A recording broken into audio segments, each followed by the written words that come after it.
4 kalau nggak salah aku tadi pagi. Tapi putih-putih. Begini. Aku kalau putih-putihan doang. Nah, Jadi langsung tak. ini kan sekarang ada 2 gambar. DP ini portofolio optimal untuk portofolio domestik.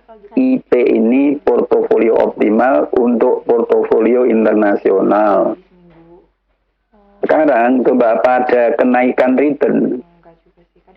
Seandainya kita itu dalam investasinya dengan portofolio internasional, bukan hanya portofolio domestik. Sebenarnya kalau kita lihat dari resikonya, di sini ada risk reduction. Resikonya lebih rendah tuh. Nah, ini ke sini kan penurunan. Risk reduction of portfolio optimal. Lihat Yunita dan paham. Dengan membentuk portofolio internasional, maka risikonya turun dibandingkan kalau portofolionya domestik, ya toh. Dan itu masih diikuti lagi, returnnya naik.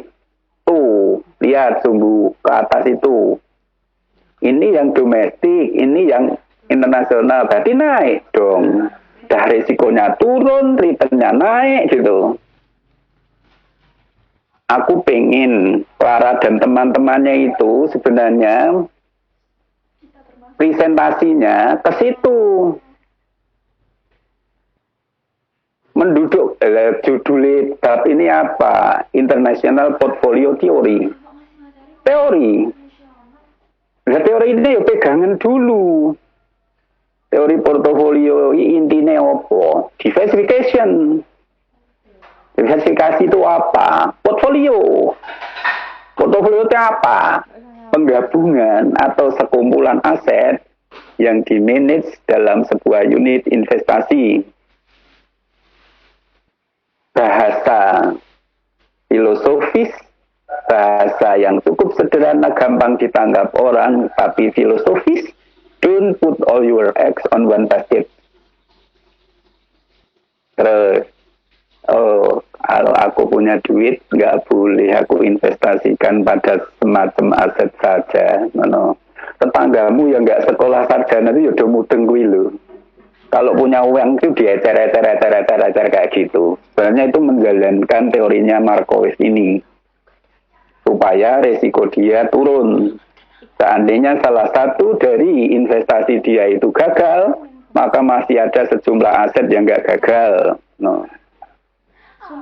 Lalu kalau udah tahu diversification itu to reduce risk gitu, untuk menurunkan resiko, kamu juga harus bisa menerangkan penurunannya itu gimana atau ceritane resiko orang investasi itu resiko apa saja atau yang dialami.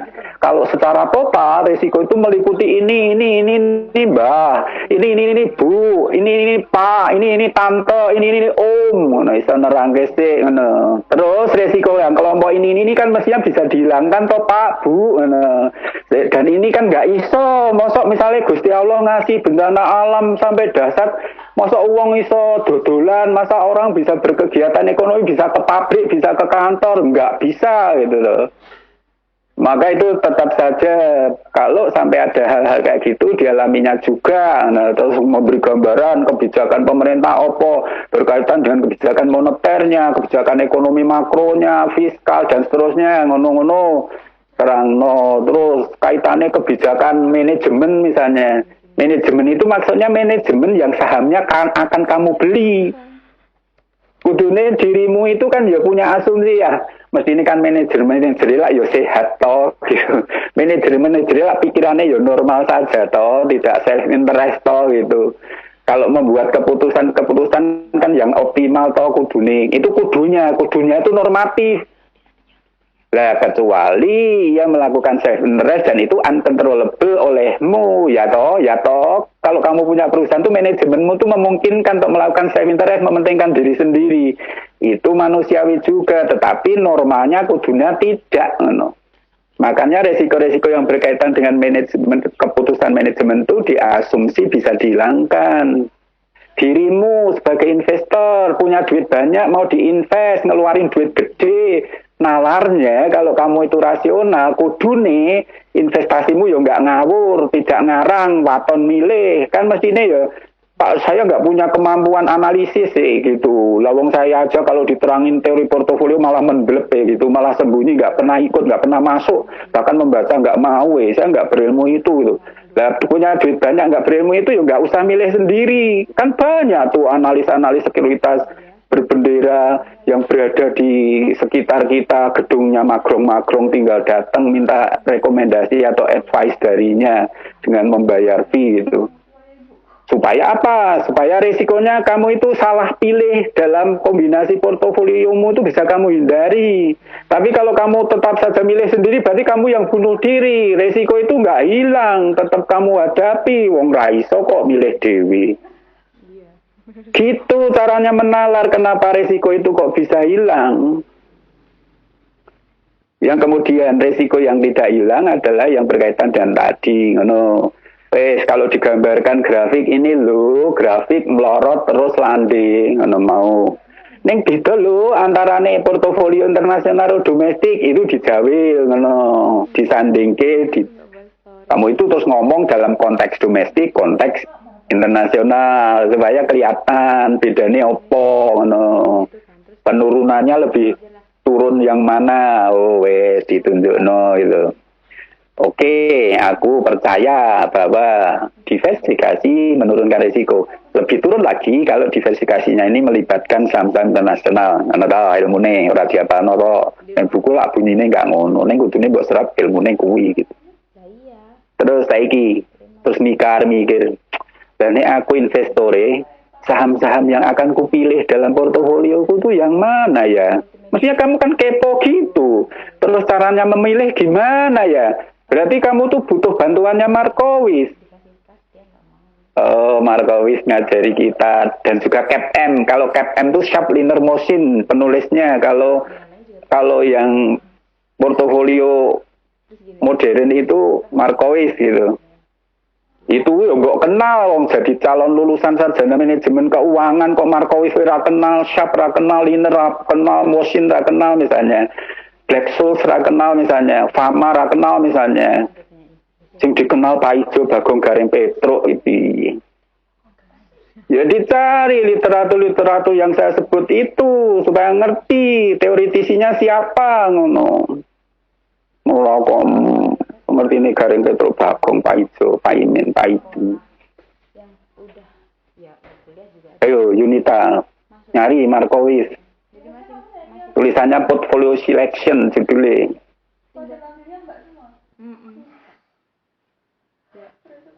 Ya ada sih yang jadi Markowis ngajarin opo kok katanya bisa membantumu untuk memilih. Efficient frontier. Efficient frontier itu berupa gambar hubungan apa dengan apa, expected return dan risiko. Terus lalu caranya gambar piye misalnya, itu kan matematis itu. Oh ya setiap aset itu kamu aja, kamu plot saja gitu. Kamu kan membuat diagram pentar. Masing-masing saham, masing-masing aset yang berada di muka bumi itu kan bisa diestimasi returnnya berapa, risikonya berapa, kan menghasilkan satu titik. Dan kalau berjuta-juta aset berada di muka bumi kan nanti titiknya berkumpul banyak sampai kayak himpit-himpit kayak gini. Terus kalau dilihat gitu kayak ono lapisane ngono. Kayak ada lapisane terluar ngono. Terus tentukan dari titik risiko terendah. Oh ini yang terendah. Pedomannya apa? Yang mendekati paling dekat dengan sumbu tegak atau dengan origin. Berarti itu risiko terendah. Terus kalau bergerak ke bawah berarti terdominir, bergerak ke atas mendominir gitu. Dan yang direkomendasikan adalah yang dari titik suatu aset di mana risikonya terendah tadi ke kanan atas. Alasannya karena di segmen itu kumpulan dari saham-saham atau aset-aset yang dengan risiko sama memberikan return lebih tinggi. Makanya dibilang mendominasi karena dengan risiko sama kok returnnya lebih tinggi, mendominir saham-saham yang risikonya sama tadi dengan return lebih rendah. Dinalar, kenapa kok segmen itu? Wes terjawab. Oh, milih di situ di efisien frontier. Dan Markowitz juga bilang loh, dalam teoriku ini saham-saham atau aset-aset yang aku libatkan itu risky aset berisiko. Belum mempertimbangkan aset bebas risiko. Tapi kita kan juga berilmu CAPM gitu. Yang mana ini pengembangan dari teori Markowitz itu. Asumsi bahwa lending and borrowing nggak ada, itu dikendorkan. Bahwa lending and borrowing itu ada. Dan diasumsikan returnnya sebesar tingkat bunga aset bebas risiko. Maka lalu pilihan aset untuk dilibatkan dalam porto menjadi luas. Bukan hanya aset berisiko saja, tetapi juga aset bebas risiko. Gitu. CAPM yang ngajarin itu. Dan di mana segmennya berubahlah dari Markowitz efisien frontier menjadi efisien frontiernya CAPM, yaitu dengan menarik garis lurus dari RF, di mana itu sebuah titik yang menunjukkan return aset bebas risiko, ke kanan menyinggung efisien frontier Markowitz, ngono ceritane. Dan bedanya apa untuk yang domestik dan yang internasional? Loh, itu gambar yang sedang aku tunjukkan itu kan menerangkan perbedaannya. Bahwa Anda melihat ada pergeseran efisien frontier untuk portofolio internasional dari portofolio domestik. Pergeseran ke kiri itu maknanya apa? Tuh ada penurunan risiko dengan membuat portofolio internasional itu. Tuh ada peningkatan return dengan membuat portofolio internasional itu ketimbang domestik saja gitu. Nah, kalau Clara Sinta itu menerangkannya gitu, maka konteks tentang apakah itu domestik, apakah itu internasional menjadi terungkap. Bukan justru dibunuh, malah nggak diungkapkan. Aku udah bilang sama dia, udah nanti nungguin aku balik. Tuh yang lain tuh siapa yang mau ngomong? Yang anak magang loh. Berarti kalian ambilnya apa? KNB bisa? Mengembangkan. Apa antara perbankan sama IKNB? Lu milih apa? Ya mungkin itu. Aku kemarin. Anggaplah Anda sudah memilih portofolio yang optimal. Kamu sudah menjadi investor. Investasi yang kamu lakukan dengan portofolio melibatkan saham-saham, sejumlah saham pilihan, bahwa kamu yakin pilihanmu benar, bahwa kamu yakin investasimu itu bakal menguntungkan dan keuntungannya maksimum, maka perlu di-manage gitu. Dalam memanage portofolio itu, di sana juga ada bagian tentang penilaian kinerja portofolio. Nah, Anda di sini dikenalin dua pendekatan. Sharp, yang kedua trainer. Sebenarnya masih banyak pendekatan lainnya. Ini hanya dicomot dua. Coba terangin penilaian kinerja portofolio ini atau evaluasi kinerja portofolio. Kelompok pembahas atau kelompok penyaji. Terus aku mau ini ikut kemarin tuh ini loh campur seni itu loh. Aku juga pengen. Aku pengen. Yang akan menerangkan. Itu. Aku diginiin, takut di body shamingin aku. Astaga.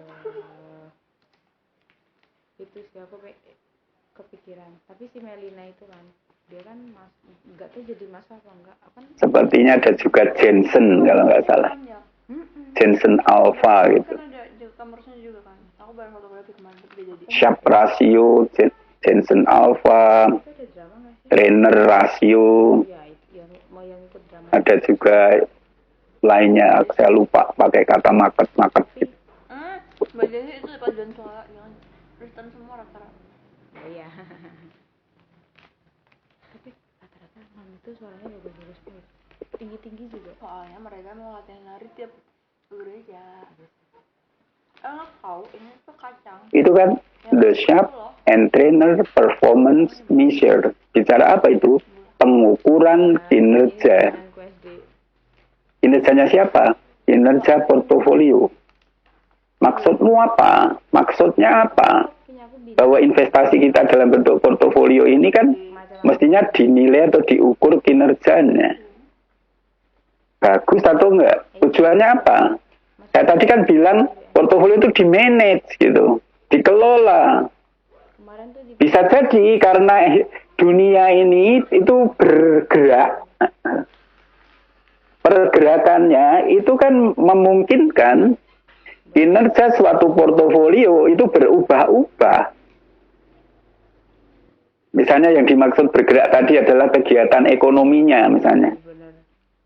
Negara ini perekonomiannya pergerakannya menjadi lesu. Negara itu pergerakannya menjadi naik. Negara itu stagnan. Kan ada yang turun resesi, stagnan, atau mungkin menjadi booming. Dunia itu bergerak, pasar itu bergerak, saham-saham itu bergerak. Nggak ada yang stabil itu. Maka dari itu pergerakannya ini memungkinkan suatu saham dalam portofolio kita itu mungkin berkinerja secara tidak baik atau tidak sesuai harapan. Kalau begitu lalu gimana? Ya portofolionya di-adjust dikoreksi diseimbangkan ulang Mana yang nggak bagus itu mestinya di-drop Terus kita mencari lagi satu kombinasi portofolio baru yang harapannya nanti akan berkinerja lebih baik gitu. Makanya perlu di-manage. Itu yang jam 11 itu entah kenapa. Nah, ketika itu untuk melihat ini saham mana ya yang kinerjanya nggak oke dan mana ya yang masih oke. Dan kemudian mana yang ku pertahankan dalam portofolioku ini ya. Dan mana ya yang perlu aku ganti dengan saham lain gitu. Itu caranya piye? Ya mbok nilai dulu kinerjane masing-masing saham dalam portofoliomu itu. Caranya piye? Lah iku trainer, lah iku siap, lah iku Jensen ngajari gitu kok. Biasa iki terangno Clara. Nek menurut siap piye carane? Nek menurut trainer piye? Syukur-syukur Jensen juga. Namanya Jensen Alpha gitu. Berapa sih harganya? Reportnya 5.000. Saiki mbok contoni kok kene wae sing ana ilustrasine sing kene wae.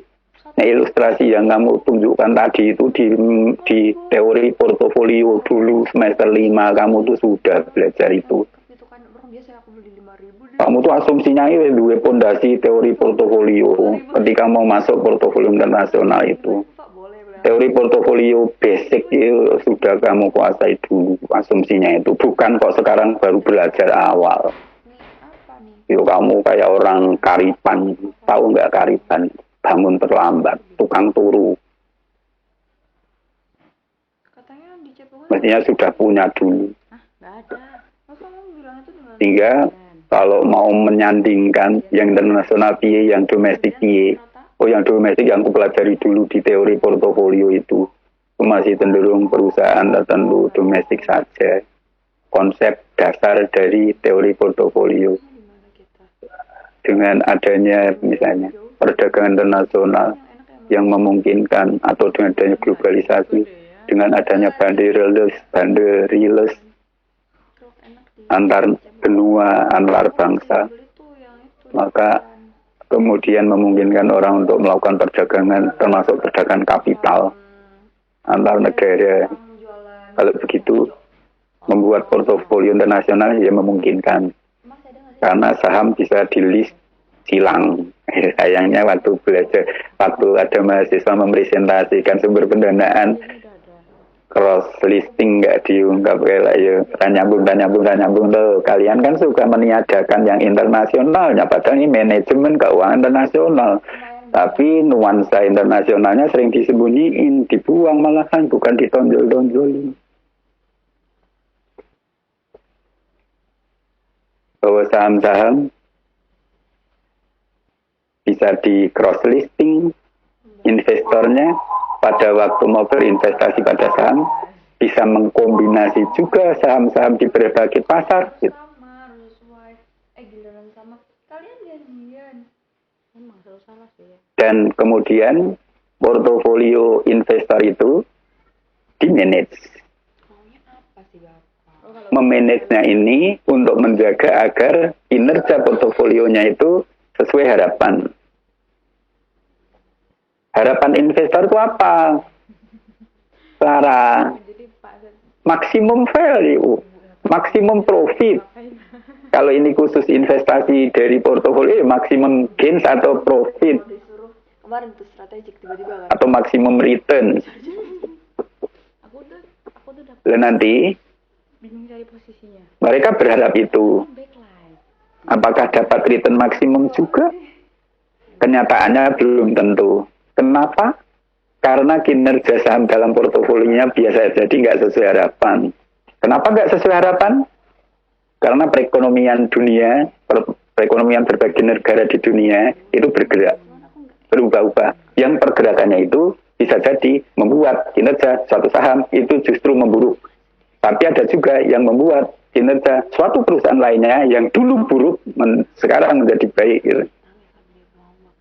Maka lalu kan dinamis memanage portofolio itu. Tidaknya. Mana yang kinerjanya tidak sesuai harapan, mestinya investor tadi berusaha untuk mengganti. Aku mau refund saja, tak jual. Di satu kan. Atau kalau itu obligasi, Jumat itu kan Wirota banyak promo. obligasi gue ini kalau putable tak jual aja, Ke pasar. putable sebelum jatuh tempo. Misalnya bisa dijual kepada penerbitnya itu, Aku herannya sama dia itu biar di refund oleh penerbitnya. Apa sih? Nanti kemudian aku mau aku sendiri sampai membeli obligasi lain atau saham. Oh, saham ini kinerjanya memburuk, harganya turun-turun saja ini dari waktu ke waktu. Tanggal sekian hingga sekian ini aku amati pergerakannya justru turun. Wah, ini jelas returnnya ini semakin negatif misalnya. Oh, ini enggak sesuai harapan. Oh, aku ganti saja. Maka Anda kan harus melakukan analisis lagi. Kalau nggak bisa gimana, Pak? dia kan bilang Kan tadi nyewa orang yang bisa. kalau dulu Yang punya ability to analyze. kamar gitu dulu bilangnya gitu. Tapi Lalu sekolah sing tenanan ngene iso nganalisis. dulu ya. Kena rasa ngetokke duit dimbayari wong-wong pinter gitu. Oh, yang pinter dirimu aja sendiri. Makanya ya belajar dan iso. Yunita belajar buku dalam rangka memperoleh knowledge. Kalau mau cari ilmu berasal dari pengalaman, dekatilah mereka-mereka praktisi Iya. Banyak banget pula kalau untuk sharing, terus mencoba. Kalau pengen punya ilmu yang datang dari experience. Gitu. Jadi seneng goreng-goreng. Jarang. Lalu sumber ilmunya jadi lengkap. Selain knowledge yang diperoleh dari bangku kuliah, juga experience yang kamu adopsi dari orang lain. Termasuk dirimu kalau sudah jadi praktisi juga punya experience dari diri sendiri. Experience orang lain dan experience diri sendiri juga menjadi bagian sumber ilmu pengetahuan. Yes. Konsumsi minyak. Ini makanya itu. Enggak makan minyak kok aku jadi ladang minyak. Lesi Clara ini apa ora di ini apa ora dipersiapkan PowerPoint-nya? Itu ya di kelompok saya nggak ada Pak. Lah di admin ano Iya, saya pakai admin yang edisi 14. Nah, yang edisi 14 itu di situ untuk portofolio internasionalnya cuma di bab 13 yang di depan tadi. Untuk chapter 17-nya itu tentang FDI. FDI, Iya. FDI, Foreign Direct Investment. No. FDI, FDI.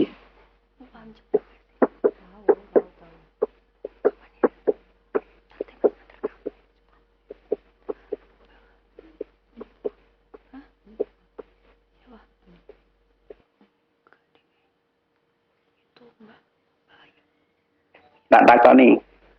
RI itu apa? Return. Return apa? Ono ini. Return saham I, Pak. Leno garis ning dhuwure disunggiwi ngene. Dia kan mau Itu rata-rata. Berarti itu RI bar toh? Berarti itu apa? Rata-rata dari saham I. Rata-rata return saham I. Atau expected return saham I. RF.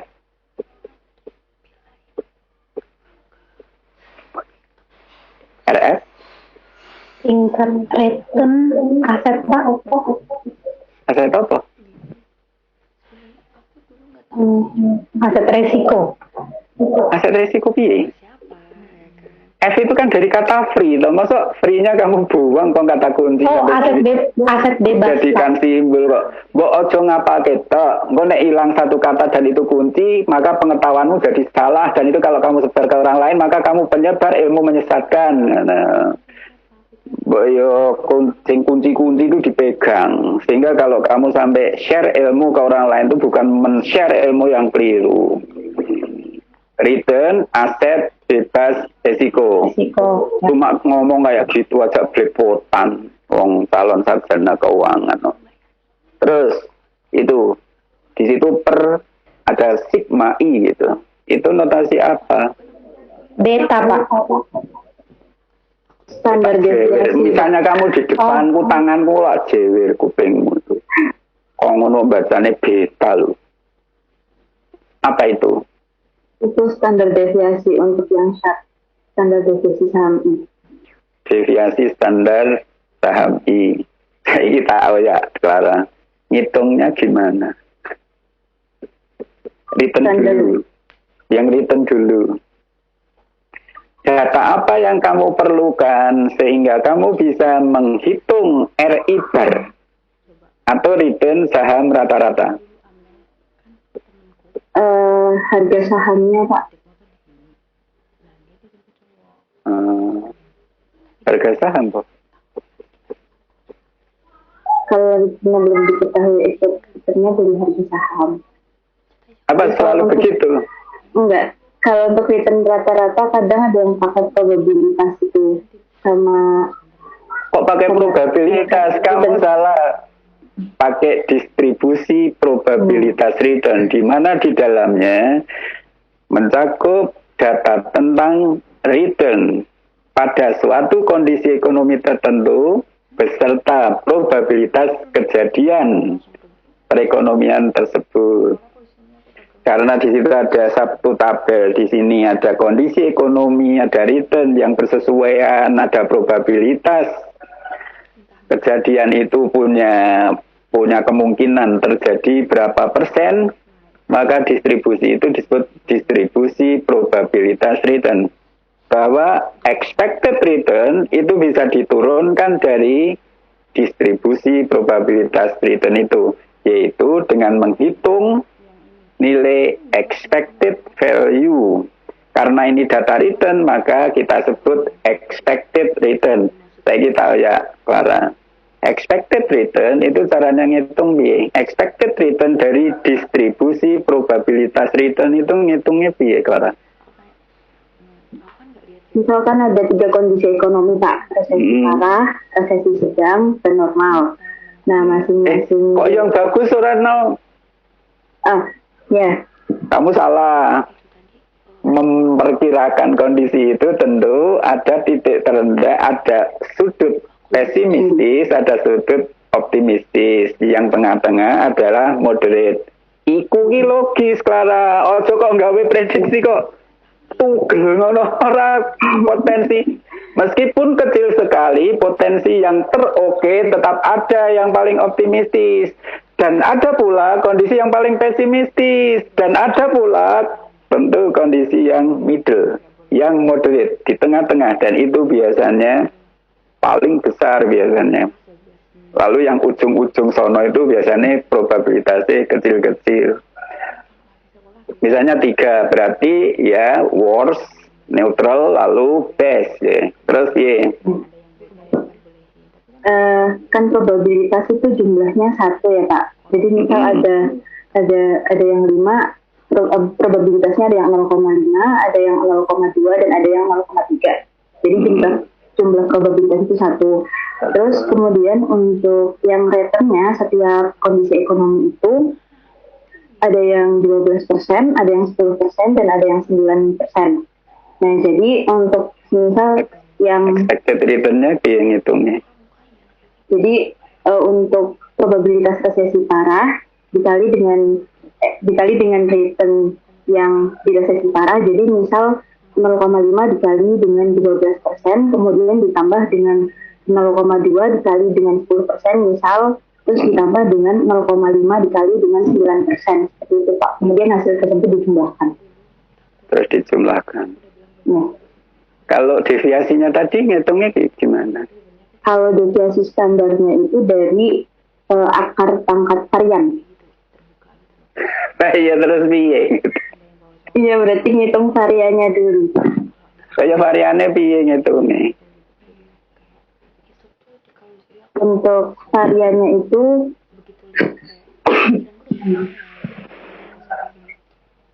untuk variannya itu return suatu periode kejadian tertentu dikurangi expected return dipangkat 2 kali probability. Setelah didapat di akar, ketemulah deviasi standar. Kalau begitu, tren Sharpe ini kalau mau Anda terapkan, berarti kamu harus tahu return saham, return rata-rata saham, suatu saham dalam portomu, misalnya portofoliomu itu ada saham Astra, Gudang Garam, Telkom misalnya. Maka Astra kamu cari expected return-nya, deviasinya, dan pada periode yang sama berapa RF. RF, risk free rate, itu pada umumnya kalau kamu penelitian di Indonesia, kamu pakai data apa? Aku bawa pulang. Kalau portofoliomu tadi saham Astra Internasional Indonesia, berarti kan risk free-nya itu maksudnya kamu berpedoman pada risk free rate untuk aset-aset di pasar modal atau pasar uang Indonesia. Apa itu asetnya? Indebox, tahu kan Indebox? Kasur Indebox. Aset bebas risiko tersebut apa Kotak kecil, di pasar Indonesia? itu doang, kotak persegi. Kalau di Amerika kan ada misalnya T-bill, Treasury bill misalnya, atau Treasury note, Treasury bond misalnya kayak gitu.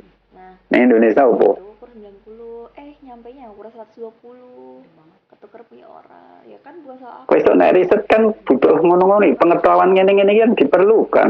Kalian tuh bahkan lebih penting lagi tuh mengerti kayak gini ini loh. Pemenang mata kuliah ini dititipi prodi supaya diarahkan ke ide penelitian tugas akhir loh. Kamu tuh jangan menelatkan diri untuk tahu. Kamu tuh hari ini dah telat kalau nggak tahu. Maka jangan merasa aman gitu. Segeralah bangkit, segeralah mencari, segeralah kamu itu muncul rasa ingin tahu. Curiosity-nya dimunculkan, bukan menjadi orang yang ngantuan, hari-hari tidur tok gitu. Nyaman-nyaman saja dalam ketidaktahuan gitu. Di sofa, kalau mau tidur ya udah balikin aja sih tempat tidur. kalau di Indonesia SBI bukan ya Pak? Ya SBI. Masa ya. Tanganmu karo browsing kok Clara? Enggak Pak, itu udah hasil resume kemarin. Misalnya SBI, kadang-kadang juga ada yang government bond, tapi kebanyakan SBI, tingkat suku bunga SBI.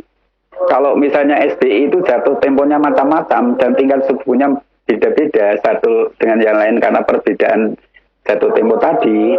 Misalnya ada yang hanya 2 minggu, ada yang 1 bulanan, ada yang 3 bulanan, kayaknya panjang-panjangnya itu 1 tahunan kayak gitu, sehingga bunganya juga lain-lain kayak gitu. Gimana caranya, Clara? Kalau tingkat suku bunganya macam-macam karena perbedaan jatuh temponya SBI juga macam-macam itu.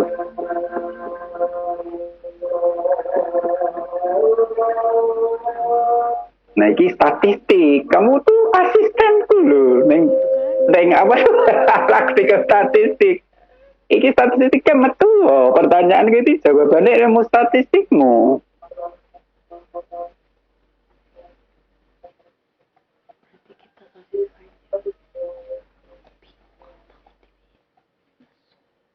Kamu kan bisa misalnya dengan di rata-rata salah satunya, atau kamu mengambil satu pilihan secara subjektif yang kamu yakini, oh misalnya yang berjatuh tempo sekian, tapi kamu harus punya reasoning yang kuat.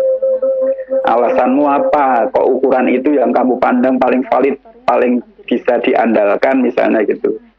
Kok bukan kamu rata-ratakan saja bunga yang ini kamu rata-ratain lalu kamu pakai rata-ratanya ini.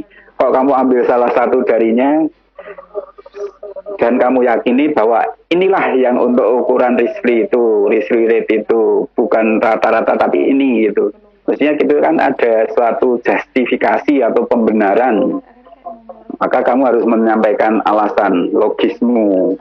Opo, menurut prediksimu ke depan, menurut pengalaman masa lampau kayak apa, bahwa yang mendekati ukuran aset bebas risiko, return aset bebas risiko adalah yang ini itu. Kalau kamu punya kemampuan itu bisa. Biasanya ini pakar lalu yang bisa begitu.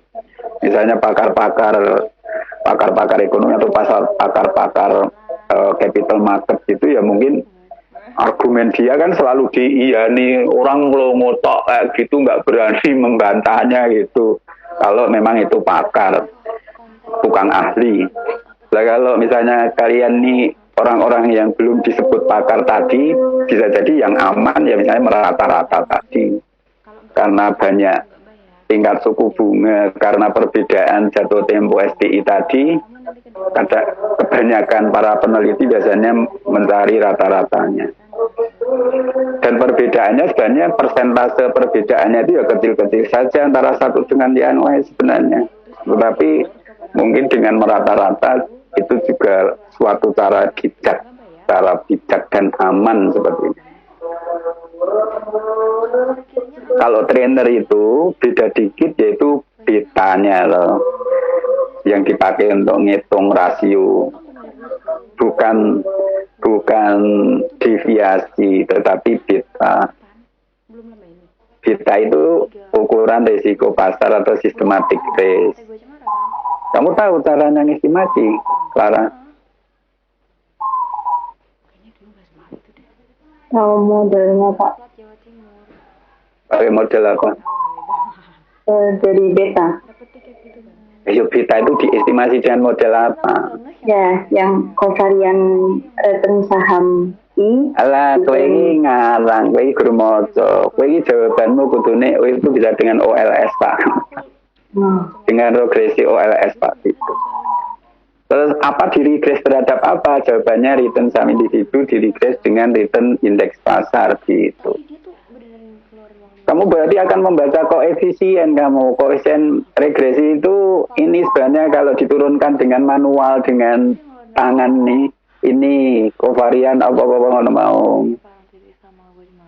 Anda sebenarnya cukup dengan menjelaskan itu koefisien beta itu adalah koefisien regresi. Oleh karena itu bisa diestimasi misalnya pakai regresi Ols gitu.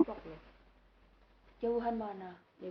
Persamaannya kan kalau di dalam statistik Y sama dengan A plus BX. Tapi kalau dalam ini berarti kan return saham fungsi dari return indeks pasar. Persamaannya kan dari RI, expected RI sama dengan alpha plus beta RM.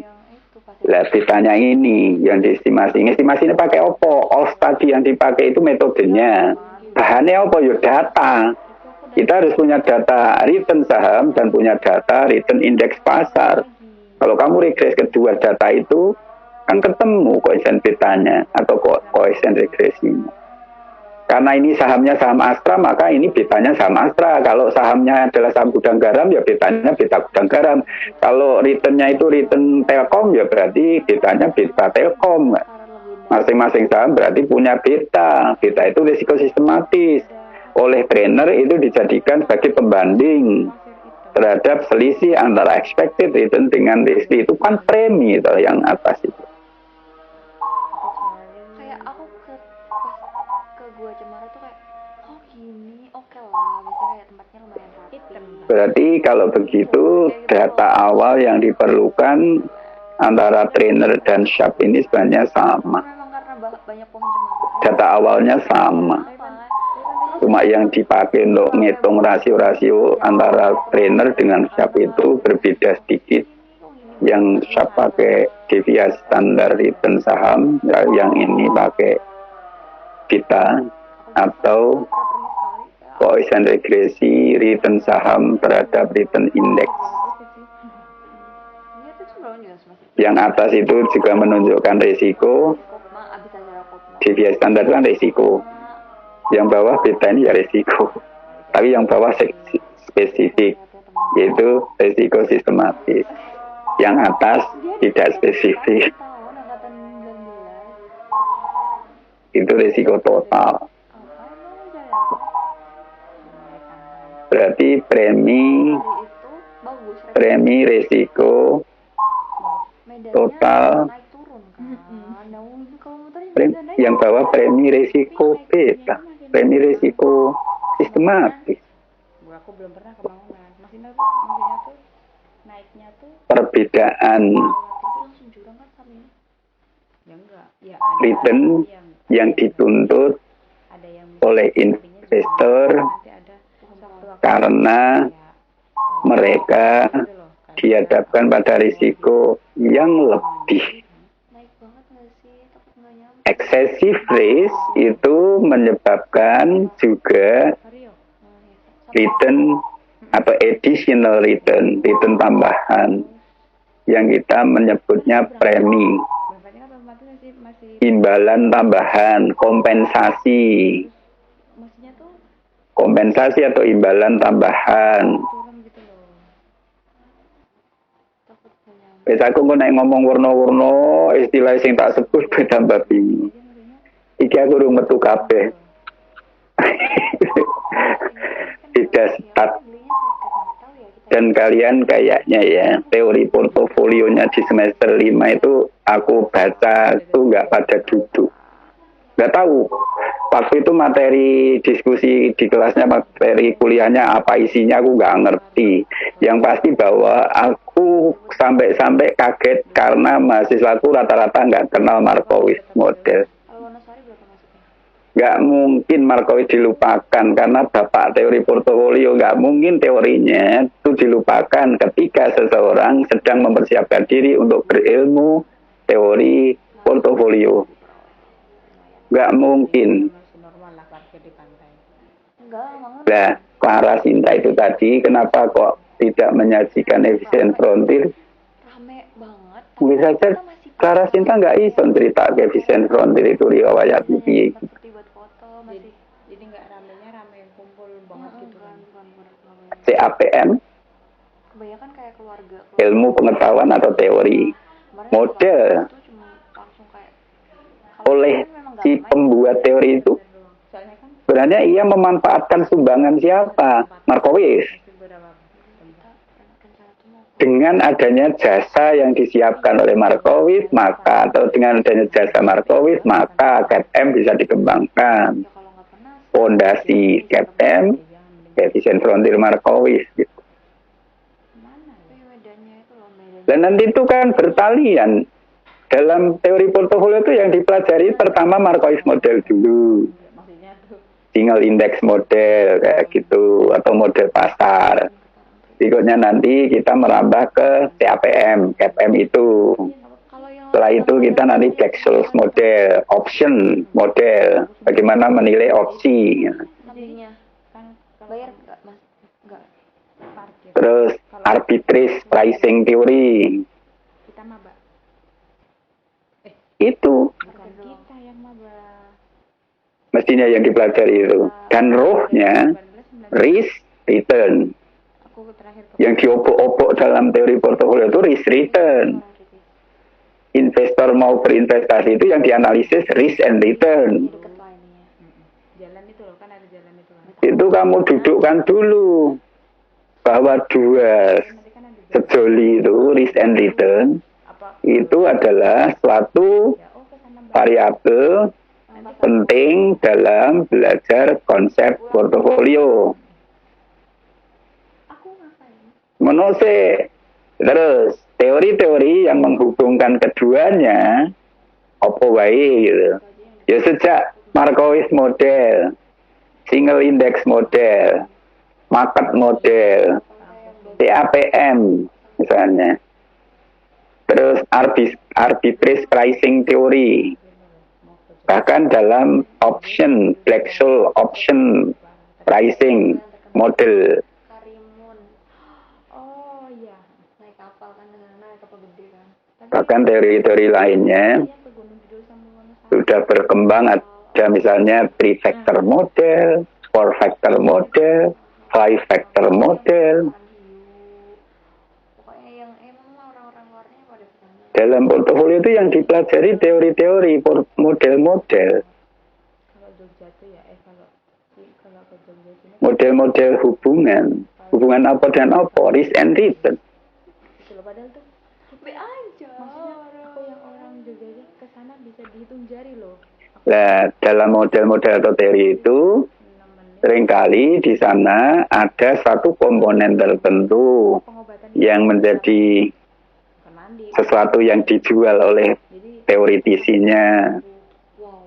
hanya CAPM, jam 4 kan fondasinya efisien frontier Markowitz mean variance. kan masih pagi jadi jalannya Terus dia ngubah asumsi tapi pagi lebih asumsi tertentu dikendorkan, dirilekskan.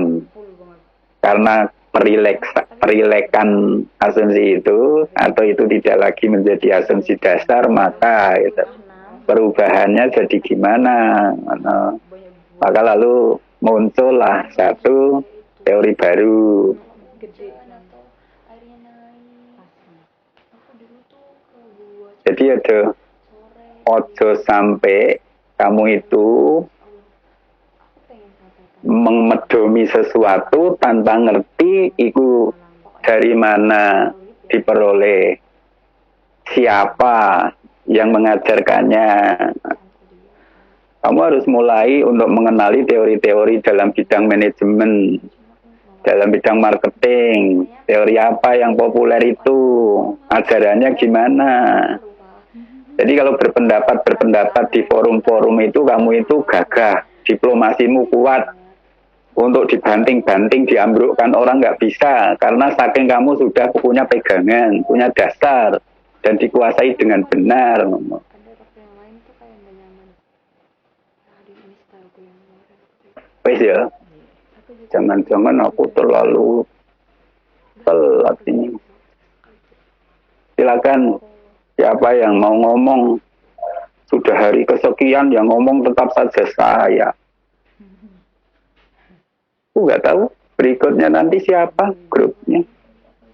Sekarang berapa? Ini tapi kan itu udah di-edit. I know. Iya. Maksudnya tuh Grup yang akan presentasi minggu depan, grupnya siapa? Kelompok 14-14 Apa? grupnya Safira, Isna, sama Faidatul. iya saya juga Pak. Tentang apa Faidatul? FDI ya? Ya FDI. Foreign Direct Investment ya? Iya Pak.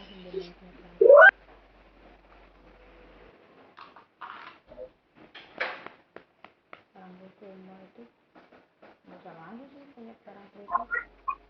Cuman nggak ada air. Soalnya kan Ya udah, Ini kan nggak ada air. silakan dipersiapkan sungguh-sungguh. Kita akhiri saja sampai di sini. Terima kasih perhatiannya. Aplaus buat semuanya. Sampai ketemu lagi lain kali. Insya Allah minggu depan. Saya tutup. Wassalamualaikum warahmatullahi wabarakatuh. Oh iya, saya belum menyiapkan ini.